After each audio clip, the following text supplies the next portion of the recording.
A woman shot dead by police. One officer was transported to hospital and a second was evaluated by medics. Why they say they've been to this home before. Alberta's premier on the trade war. I cannot think of a more disastrous policy decision than cutting off or taxing Alberta's oil to the United States. Opposing the idea of using oil as a bargaining chip. And waiting for care. I feel like I'm in a jail because of it. An 82-year-old woman still in the queue for neurosurgery. CTV Calgary, local breaking news with Ian White. Good afternoon. It began as a mental health welfare check and ended with a woman shot dead by police. The incident happened early this morning in the southeast community of Legacy. Tyson Fedor is live in Legacy, and Tyson, Alberta's police watchdog is investigating.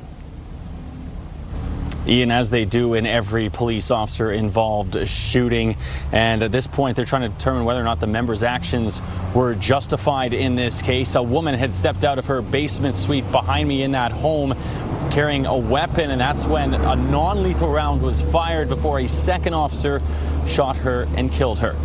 It was around 1:30 this morning here along Legacy Circle, the 200 block, where police were responding to a mental health related call. Police say that the woman had called 911 herself requesting help, and they had dealt with her several times over the last few months. Officers arrived here before the situation escalated, and she was shot nearly an hour later. A weapon was recovered at the scene. What it was has not been released. Neighbors say police have been at that home before, the latest being just last week. They say that a woman lived in the basement alone. Alberta's Serious Incident Response Team is now gathering its own details on this case, and there's no further information being released. During the incident, a gas meter was ruptured, but police will not say how that happened. Officers assisted in evacuating the homes of people affected by the leak until the Calgary Fire Department was able to shut off the gas and secure the area. All residents have since been able to return home. As a result of the exposure to the gas, one officer was transported to hospital and a second was evaluated by medics. Both are recovering. Now, on top of this incident, Katie McClellan, the chief of police, said today that officers are encountering some very dangerous situations in the streets of Calgary. Every single day they're seeing about 8 incidents that involve firearms. Police are also bringing in calls nearly 40 times per month where an officer is actually in trouble at a scene. But Katie McClellan, the chief, says that number might actually be higher, that many of those cases are just not being reported. At this point, Ian, the woman's name and age have not been released. Tyson, thanks very much. The search for a 53-year-old Redwood Meadows man is now into its second day. Sutina police say Kelsey John Davis was last seen leaving his home around 8 a.m. on Monday and reported missing 24 hours later. Anyone living in Redwood Meadows or Bragg Creek are asked to check doorbell cameras for any sightings of Davis. Today, Foothill Search and Rescue combed through ditches along Highway 22. Investigators also want to hear from anyone who passed through Redwood Meadows and picked up a hitchhiker, seen anyone walking along Highway 22, or has dash cam footage of the area. The city says it's open to a more permanent way to honor Parker Wells as it starts dismantling public memorials. The city has started removing the messages to Parker written on this bridge in Laycock Park. It's one of the last locations the 11-year-old autistic boy traveled before his body was found. Flowers, cards, and stuffed animals left in tribute are also being removed. The city says it has established policies for removing temporary memorials. Ward 4 Councillor DJ Kelly says he will be working with community groups to figure out how best to permanently memorialize Parker. Premier Danielle Smith is doubling down on the message Canadian energy and Alberta's oil should not be used as a bargaining chip in the trade war. Jordan Canagan is at McDougall Centre with more, and Jordan, Smith still believes diplomacy is the way forward. Ian, Alberta's premier used her first public news conference this week to outline the reasons why she believes it would be a bad idea if Canada were to cut off or curtail energy to the United States. Smith says that she is supportive of the retaliatory measures that were announced by the federal government yesterday, but she says that she does not believe Canada will win this trade war through brute force. The Premier is saying that if Canada were to place extra tariffs on energy to American markets, the U.S. would respond with even higher taxes on Canadian oil and gas, while other provinces, such as Ontario, say everything should be on the table. And Saskatchewan today announced a 50% tariff on American booze. Alberta so far isn't announcing anything. Smith says the U.S. is making a mistake with this trade war, calling it a betrayal, but she says she's still hopeful cooler heads will prevail. I cannot think of a more disastrous policy decision than cutting off or taxing Alberta's oil to the United States. Doing so would absolutely devastate the Canadian economy. It would not only extinguish the livelihoods of hundreds of thousands of Albertans, it would economically hobble our friends and neighbors in other provinces to the east. Now, Alberta has put together a tariff cabinet committee that will meet for the first time tomorrow to consider possible retaliatory measures. Smith pointing at what Saskatchewan is doing with American alcohol is one example that could be considered. A business council advisory is also being formed right now. They're set to meet for the first time next week. Ian? Jordan, thanks. Another milestone has been reached in the construction of the Bears Paw South feeder main. Micro-tunneling on Stage A of the project is complete. The city says 3.7 kilometers of tunnels were dug beneath major infrastructure, minimizing impacts on the community. With the concrete carrier pipe now in place, installation continues on the new steel feeder main inside it. On Stage B of the project, open-cut construction along 34th Avenue Northwest in Bowness continues with about 1 kilometer of new feeder main in the ground. The city also says Stage 4 water restrictions will likely be implemented in mid-October to mid-November, when the new pipe will be connected to the water supply. This is similar to what we've all gone through before, what we experienced in April when we came in and did repair work on the feeder main. So I wanted to give the community, Calgarians and our regional partners an early warning. Repairs along a water main under Parkdale Boulevard will also happen between October and November. In addition, water restrictions may also be implemented for 1 week in September during electrical work at the Bears Paw water treatment plant. One section of pipe is at the Bowness Community Centre for residents to sign before it's buried in the ground. The mayor has also signed it. Several messages say, "Don't break." 2 years after a hailstorm forced it to close, we're getting a look at the repair and renovation work still underway at Calgary's airport. In August of 2024, golf ball-sized hail punched through the roof of Concourse B. That airport area has been closed ever since. After 7 months of removing damaged material and surveying what needed to be done, the airport decided it wouldn't just repair the concourse, it would also renovate. Once it's complete, it will have more natural light along with a view of the city and the Rockies. The terminal structure was built in 1976 for Concourse B, and certainly the design requirements are different than they were at that point. So the investments that we're making are to ensure that everyone feels welcome at this concourse, so that relates to not only the building standards, but the accessibility standards. The work includes a new roof, higher ceilings, and roomier gates. The airport says the concourse will gradually reopen to the public in 2027. Danielle joins us now. Another hot one today. Oh, yeah. Maybe even some record-breaking heat in parts of Alberta. Yeah. In fact, it's 30 degrees in the north, in northern Alberta. Fort McMurray got to a high of 30 degrees today. We didn't even get to 30 degrees today, but we got close enough. All right, there is a front that's pushing through on the BC side right up against the mountains and is creating some active weather. The mountains will protect Alberta from much of that. There may be a couple isolated showers or non-severe thunderstorms that would be able to sneak in.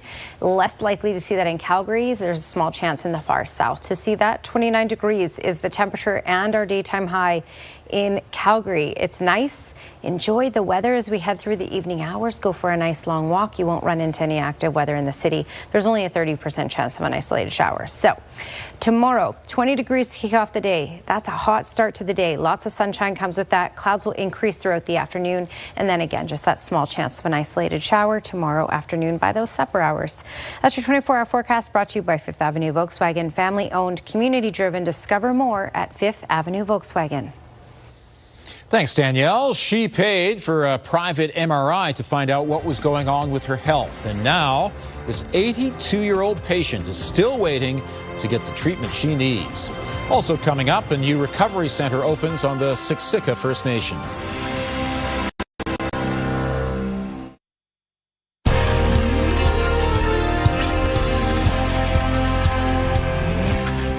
An 82-year-old Calgary woman is still waiting more than a year to receive treatment for hydrocephalus, a condition where fluid builds up in the brain, affecting balance, memory, and independence.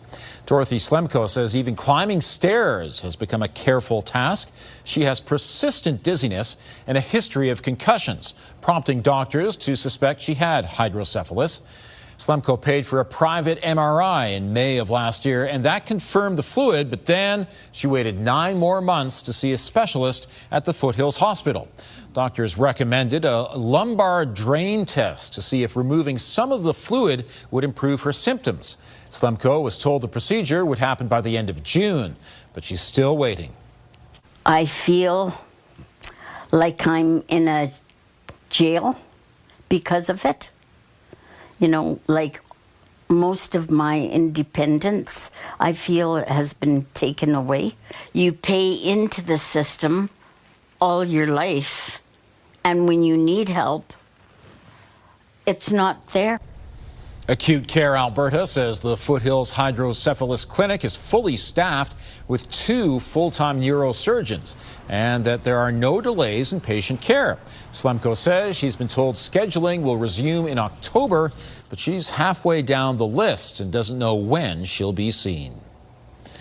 Siksika Nation celebrated the opening of its recovery facility today.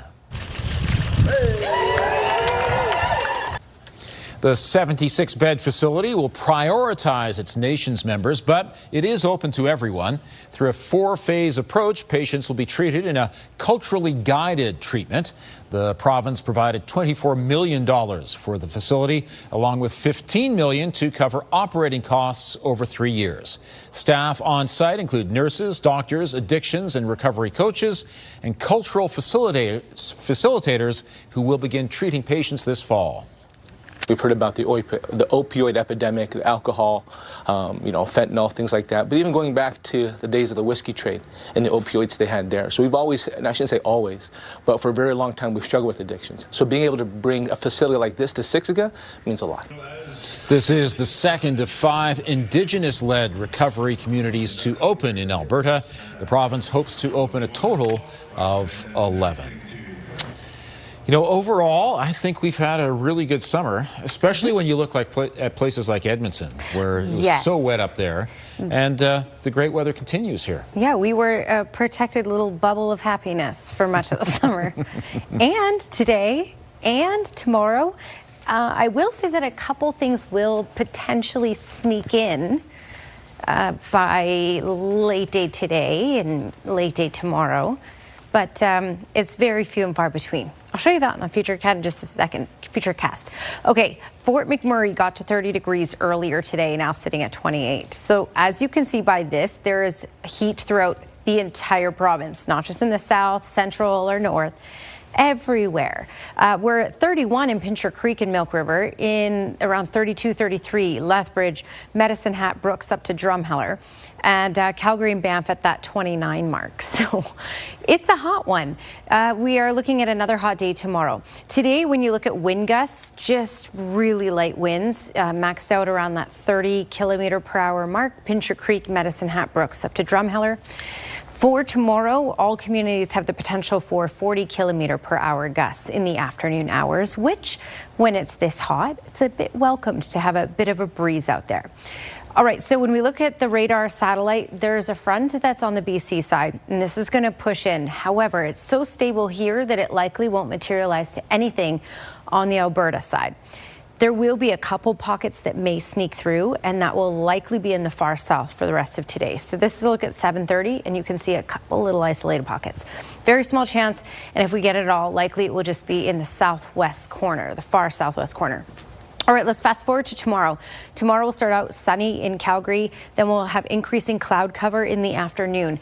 There will be a couple isolated showers and non-severe thunderstorms, likely along the Trans-Canada in the afternoon hours, and then pushing east of the QE2 by the late supper hours and early evening hours. Way less likely to see any of this in Calgary for tomorrow, just a 30% chance.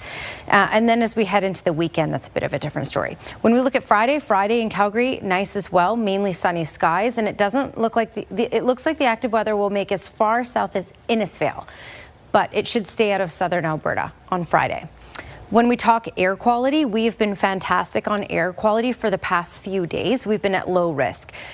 Tomorrow, though, we may pop up to moderate, so 4 or 5 on the air quality health index, just to give you a heads up. There is a fire stateside, and we're going to get the wind from that fire for tomorrow, which may decrease our air quality a little bit. 29 degrees is our high in the city tomorrow, just that small chance of an isolated shower. Sunshine to kick off the day, then clouding over in the afternoon. 25 and mainly sunny for Friday, 22 for Saturday.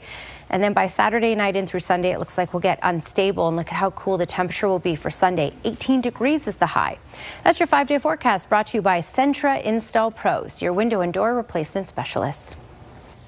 Thank you, Danielle. It was once driven around southern Alberta handing out Christmas gifts. Just ahead, the Christmas charity truck could be yours.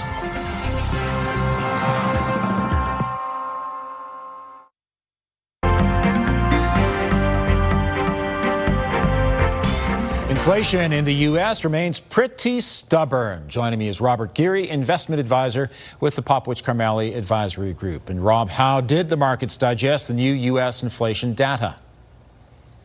Yeah, there was some GDP numbers out today that showed a little bit softer growth. And then we had inflationary data out early before the market opened, and it showed that it was a little bit more sticky than expected. And I think the bigger one is that it's continuing on amongst what we're talking about now is these new tariffs. So I think that it's really tough for both bankers on both sides of the border here to go, what the heck can we expect moving forward? Is this economic issues, or is it going to spike inflation due to supply chain issues? So the market kind of shrugged this off today, and it was bigger fish to fry, more on the side of the NVIDIA earnings that came out after the bell here today. So this was Salesforce and NVIDIA both had incredible numbers. Salesforce was up incredible after the bell. So it's more to how this market is going to open tomorrow morning that I'm interested in. And Canadians all want to know, how will we be affected by the new counter tariffs on U.S. goods? Yeah, I think this is an interesting one, because as Canadians, you're kind of going, just tariffs again. What does this actually mean? But this was dollar for dollar, and the bigger ones that Canada put counter in the U.S. was more on the steel and the networking, the routers and some of those items on the dollar basis. But we're not out there buying giant routers and networking stuff on a day-to-day basis. So here's the bigger ones that may affect you: fishing poles. The other one was golf clubs and video game consoles. So listen, you might get pressured by your children to say, hey, there's going to be new tariffs involved. We need to get that new console now. Or Ian, hey, if you're in the golf mix here, maybe you have to go buy a new set of golf clubs before September 8th. And I think this is going to put a huge pressure on people to try and spend again before these tariffs come into place. So I don't know if you're in that mix or not. I think my clubs are okay for now, but thanks for the suggestion. Rob, thanks very much. It's a good excuse. Yes. This is International Dog Day, and the Edmonton International Airport found an appropriate way to celebrate. The Greater Edmonton Animal Rescue Society, or GEARS, brought a number of adoptable pups to the airport this afternoon. Travelers could drop by for a cuddle or even apply to take one of the dogs home. The airport says it welcomes pets not just today, but year-round. It has a team of 12 therapy dogs to help ease airline passengers' nerves. A woman is dead after being shot by police. Here's Tara Nelson with a look ahead to CTV News at 6. Hi, Ian. This happened early this morning when officers were responding to a mental health call. Police say a woman came out of a house with a weapon and things escalated quickly. Coming up at 6, we'll have reaction from residents and from Calgary's police chief. Also ahead, learning some new skills. Coming up, the reason these kids got to practice with the Calgary Stampeders today. Ian. Thanks, Tara. Might seem a little early to think about Christmas, but a local charity is making plans for a fundraiser for the holiday season. Larry Stadnick and his wife came up with the idea for a Christmas charity truck. Over the last 4 years, they've donated thousands of gifts to close to a dozen charities based in southern Alberta. Now they're raffling off the truck with hopes of raising $200,000 to be committed to purchase gifts and help those in need in southern Alberta. We are very proud. And everybody that has helped us get to this point is proud as well. And we're just happy to be able to help. And I think for another 10 years, we'll be making children happy at Christmas time. 2,000 tickets will be sold. The raffle will take place on September 27th. The sunny weather continues, 29 degrees in Calgary this afternoon. Danielle has details coming up.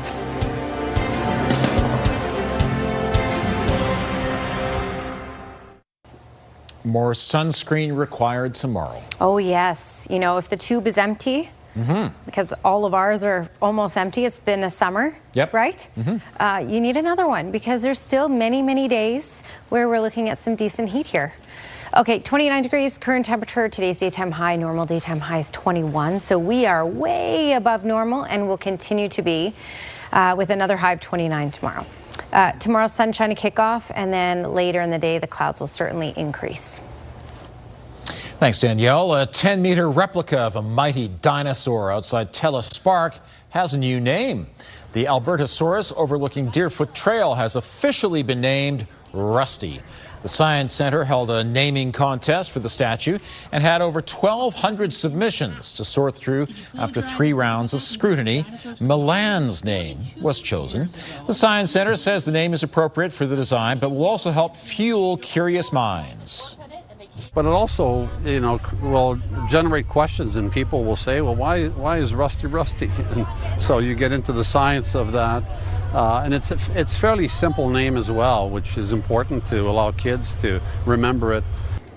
A number of criteria for the name, including kid and family appeal, science and dinosaur relevance, memorability, and community enthusiasm. The Albertosaurus has watched over Deerfoot for nearly a decade. Thanks for joining us. Now here's the early edition of the CTV National News.